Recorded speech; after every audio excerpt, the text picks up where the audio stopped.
ఉషోదయం ప్రేమించు కాపరి ఉష కిరణాలు ఉదయకాలపు వాక్య ధ్యానమునకు మిమ్మల్ని ఆహ్వానిస్తున్నాం. ప్రార్థన.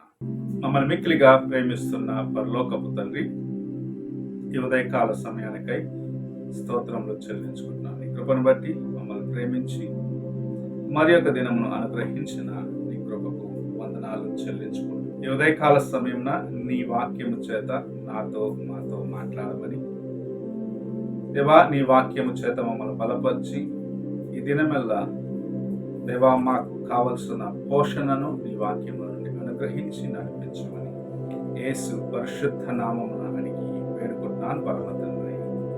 ఆమేన్.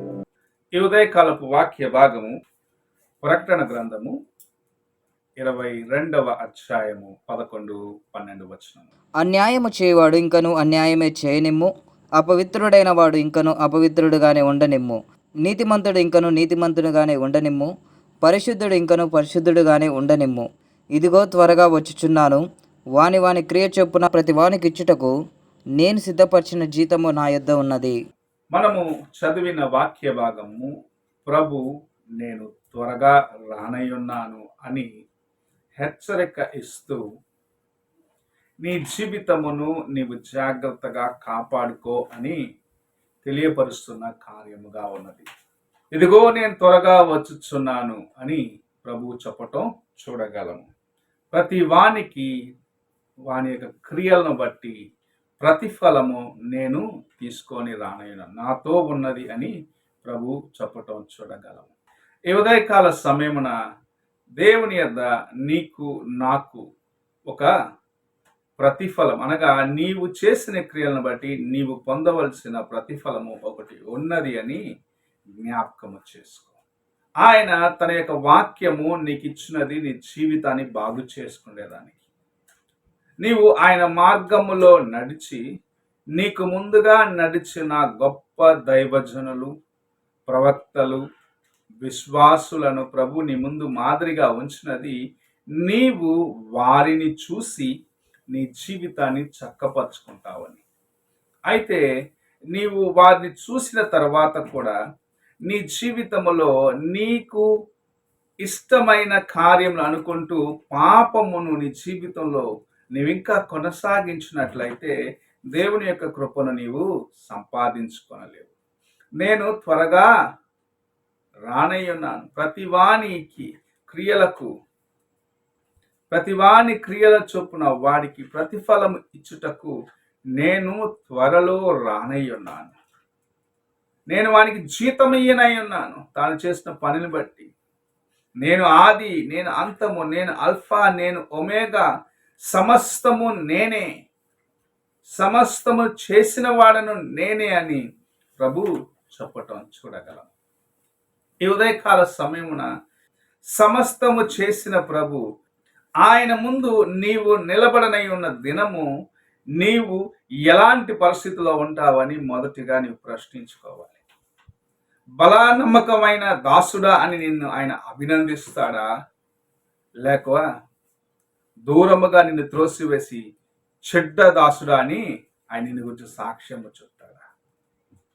నీ క్రియలకు ఆయన ప్రతిఫలము ఇవ్వటానికి సిద్ధముగా ఉన్న ఆయన త్వరలో రానై ఉన్నాడని దేవుని యొక్క వాక్యము సెలవిస్తుంది. ప్రపంచములో మనము చూసినట్లయితే అనేక సూచనలు, అనేక కార్యములు నెరవేర్చబడటం చూస్తూ ఉన్నాం. మన దేశము మనం చూసినట్లయితే ఒక పక్క వరద బాధితులు ఉన్నారు. అరేబియన్ కోస్ట్ అంతా చూసినట్లయితే వర్షముతో నిండిపోయి దేశమంతా అల్లోకలముగా ఉన్నది. ప్రత్యేక కేరళ ప్రాంతం మనం చూసినట్లయితే గజగజలాడిపోతుంది. అదే సమయంలో ఉత్తర భారతదేశంలో మనం చూసినట్లయితే వేడిమి తట్టుకోలేకపోతున్నారు. గత కొద్ది దినములకు ముందుగా లేక్ వెళ్ళవలసిన కొన్ని విమానాలు రద్దు చేయబడ్డాయి. అక్కడ ఉన్న ఉష్ణం అంతగా ఉంది, వేడి అంతగా ఉంది.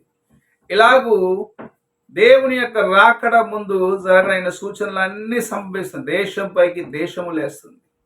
జనం పైకి జనము, రాజ్యము పైకి రాజ్యము, ఒకరిని ఒకరు మోసగించుకుంటూ, ఒకరిపైన ఒకరు కక్ష సాధిస్తూ, ఇతరులకు కీడు చేయ తలంచిన వారిగా అనేకులు ఉంటున్నారు. ఈ దినములలో మనము జాగ్రత్తగా ఉండాలి అని ప్రభు మనకు హెచ్చరికనిస్తూ ఈ కార్యమును తెలియపరుస్తూ ఉన్నారు. ఈ ఉదయకాల సమయమున దేవుని యొక్క వాక్యం వింటున్న ప్రియ సహోదరుడా, సహోదరి, ప్రభు హెచ్చరిస్తున్నారు. 11వ వచనం మనము చూసినట్లయితే, అన్యాయము చేయవాడు ఇంకా అన్యాయము చేయనిమ్ము, కీడు చేసేవాడు ఇంకా కీడు చేయనిమ్ము, నీతిగా నడుచుకునేవాడు, నీతివంతుగా నడుచుకునేవాడు తన జీవితాన్ని జాగ్రత్తగా కాపాడుకోనిమ్ము అని ప్రభు చెప్పటం చూడగలము. పరిశుద్ధుడిగా జీవించే వ్యక్తి పరిశుద్ధుడిగా జీవించి దేవుని రాజ్యము కొరకు సిద్ధపడాలని ప్రభు ప్రేమతో ఈ ఉదయకాల సమయంలో నీతో మాట్లాడుచున్నారు.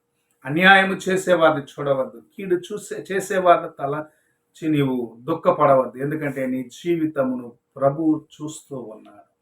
నిన్న ఆయన ప్రేమించినారు, నిన్ను ఆయన ఆశీర్వదించాలని ఆశించినాడు.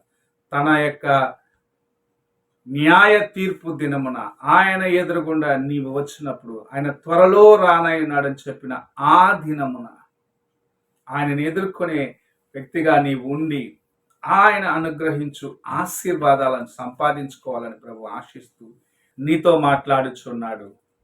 అదేమిటంటే, నీతిమంతుడు ఇంకా నీతిమంతుడుగా పరిశుద్ధుడిగాను జీవించి దేవుని యొక్క కృపను నీ జీవితంలో అనుభవించాలని ప్రభు ఆశిస్తూ నీతో మాట్లాడుచున్నాడు. ఈ ఉదయకాలమున నీవు ఎలాగున్నావు? నీ హృదయమును దేవుని సన్నిధిలో ఎలాగో కాపాడుకుంటున్నావు? ఆయన త్వరలో రానయ్య ఉన్నారు.